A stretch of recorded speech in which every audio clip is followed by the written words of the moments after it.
So should we do a coherence exercise? Let's end with that. Yeah, I didn't know we were going to do this. I typically have a soundtrack that I use that helps. We can do it without the soundtrack. We'll do the soundtrack of life. Beautiful.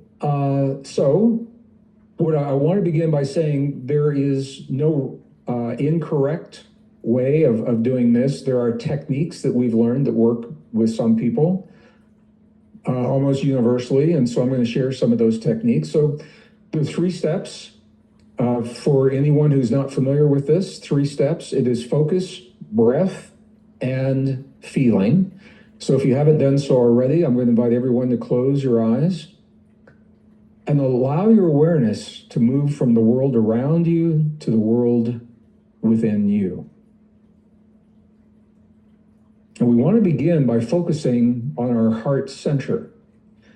One of the things that I've found with indigenous people from all over the world who want to focus on the heart is they will gently touch their heart in a way that is comfortable for them. It can be a single finger on the sternum, a couple of fingers. It can be an open palm. It can be a Buddhist mudra held, nestled right into the sternum. But the key is that our awareness will always go to the place on our body where we feel the sensation, where we feel the touch. So if you touch your heart center in the center of your chest and allow your awareness to go to that place, this is the first step. And holding our focus in this place on our heart, the second step invites us to breathe a little bit slower than we would typically breathe. And here's the key. When we exhale for a period of time, slightly longer than the inhale, this is a trigger for the parasympathetic nervous system, the relaxation response, and this is what we want. So I'm going to invite you, we'll do it for the count inhale, the count of 4, and a release, the count of 6. Let's just do this together with our focus on the heart. Breathe as if we're breathing from the heart. First breath, inhale, begin. And release. Just feel that shift in your body. Inhale again.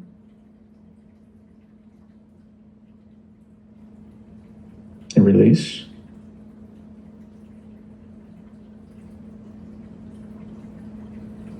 One more time, inhale.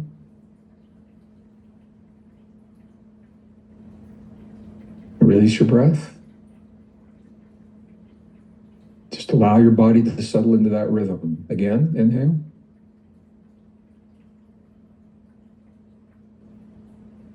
And release. And to the best of your ability now, I'm going to invite you to continue breathing just about that pace, exhaling for a little bit longer than the time that you inhale, while your focus is on your heart, breathing as if you're breathing from your heart. And the third step, so I'm going to invite you to have a feeling because you choose to have the feeling, regardless of what the world is showing you.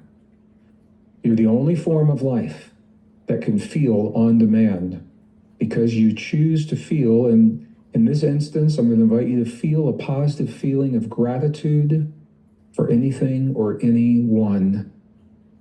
Gratitude. This is easy for me right now because I'm deeply grateful for the opportunity to be with you, Leah and Kyle, and our community, our global family. I'm grateful for the opportunity to come together in this way, to honor the gift of our humanness, the extraordinary potentials within us. Some members of our global family don't have this opportunity today, and they're just trying to make it through the end of the day. And on their behalf, we celebrate all of our humanness and we uplift them as we uplift ourselves. Harmonizing our heart and our brain, just feel that feeling as we breathe from our heart, holding the focus in our heart. Let's just take a moment in silence and do this for a few breaths.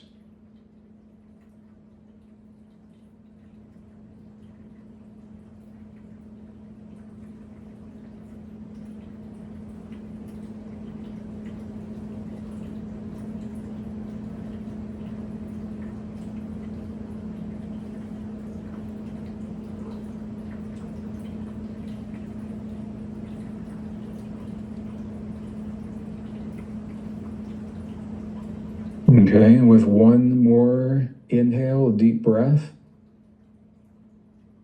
And as you begin to release that breath, become present in the space that we find ourselves in.